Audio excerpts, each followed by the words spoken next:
நான் சொல்ல போகிற இந்த குட்டி கதை நிச்சயமாக உங்கள் வாழ்க்கையை மாற்றிடும். ஒரு அழகான கிராமம், அந்த கிராமத்தோட எல்லையில் ஒரு கோவில். அந்த கோவிலுக்கு ஒன்று ஒரு ஒத்தையடி பாதையில் போகலாம், இல்லாட்டினா தூரமாக சுற்றி போகலாம். ஆனால் அந்த ஒத்தையடி பாதையில் யாருமே போக மாட்டாங்க. ஏன்னா அங்கே ஒரு பாம்பு இருக்குது, அதை பார்க்குறவங்கள எல்லாம் கடிச்சிட்ருக்கும். அந்த ஊருக்கு ஒரு சாமியார் வர்றாரு.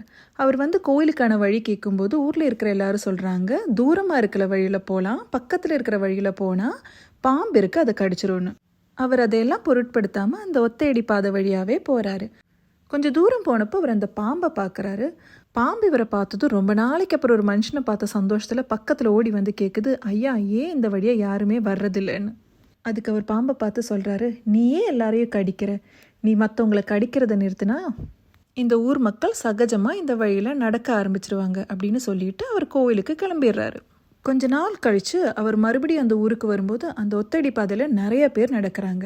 ஸோ இவருக்கு ரொம்ப சந்தோஷமாயிடுச்சு. பரவாயில்லையே, நம்ம சொன்ன மாதிரி அந்த பாம்பு கேட்குது போல அப்படின்னு சொல்லி அவர் அந்த வழியாக நடக்கும்போது அந்த பாம்பை காணும். இவர் தேடி பார்க்கும்போது உடம்பெல்லாம் அடிபட்டு சாகிற நிலைமையில் அந்த பாம்பு கிடக்குது.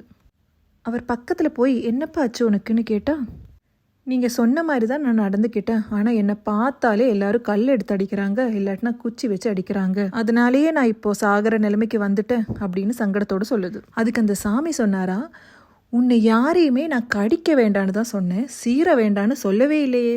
உனக்கு ஒரு ஆபத்து வரும்போது உன்னை நீயே காப்பாற்றிக்க வேண்டியது உன்னோட உரிமை மட்டும் கிடையாது, உன்னோட கடமையும் கூட. அந்த பாம்புக்கு யார்கிட்ட எப்படி நடந்துக்கணும்னு தெரியாதனால அது சாகிற நிலைமைக்கு வந்துருச்சு.